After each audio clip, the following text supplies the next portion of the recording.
उत्तर प्रदेश के चुनाव में अखिलेश यादव को आज बीजेपी ने एक बड़ा झटका दिया है। अखिलेश के छोटे भाई की पत्नी और मुलायम सिंह यादव की छोटी बहू अपर्णा यादव बीजेपी में शामिल हो गई। अब बीजेपी अखिलेश पर व्यंग कर रही है कि अखिलेश तो अपना परिवार ही नहीं संभाल पा रहे, उत्तर प्रदेश क्या संभालेंगे। उधर अखिलेश यादव ने कहा है कि समाजवादी विचारधारा का अपर्णा के द्वारा विस्तार हो रहा है।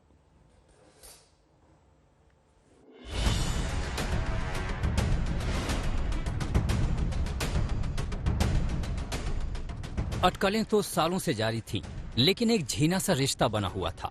वो धागा आज टूट ही गया। समाजवादी पार्टी के संस्थापक मुलायम सिंह की छोटी बहू, अखिलेश यादव के छोटे भाई की पत्नी अपर्णा यादव समाजवादी घर को छोड़कर बीजेपी में शामिल हो गई।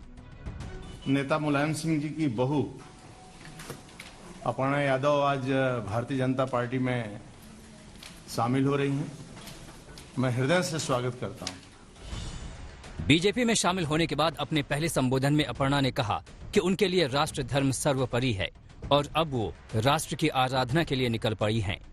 मैंने हमेशा से राष्ट्र को अपना धर्म माना है और मैं हमेशा राष्ट्र के लिए ही अपने कोई भी चीज निर्णय लेती हूँ।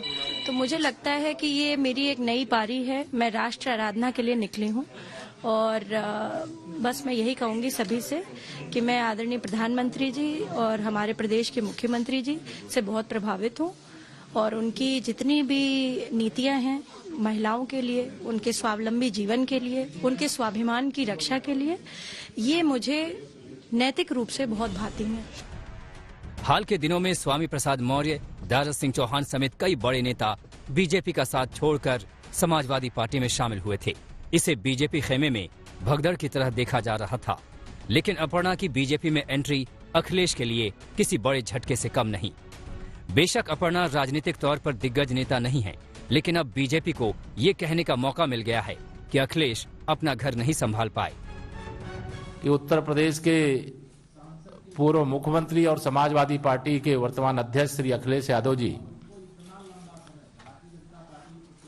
अपने परिवार में ही सफल नहीं है और प्रदेश के मुख्यमंत्री के रूप में भी असफल रहे हैं, सांसद के रूप में भी असफल हैं।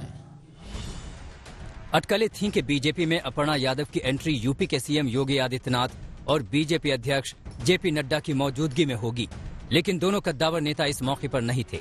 हालांकि थोड़ी देर बाद दोनों दिग्गज नेताओं के साथ अपर्णा की ये तस्वीरें आ गईं। अपर्णा के बीजेपी में शामिल होने की अटकलें लंबे समय से चल रही थी। वो काफी समय से पीएम मोदी और सीएम योगी की कई नीतियों की खुलेआम तारीफ करती रहीं। उनके बुलावे पर एक दफा सीएम योगी उनके कान्हा उपवन गौशाला भी गए थे, लेकिन जब भी अपर्णा से बीजेपी में जाने की अटकलों पर सवाल पूछा गया, वो इसे खारिज करती रहीं। 5 साल पहले का ये इंटरव्यू देख लीजिए। ऐसा कोई संदेश मुझे नहीं देना है किसी को भी, और उनको संदेश देकर मैं क्या कर लूंगी ऐसा कुछ भी नहीं है। ये अटकलें हैं।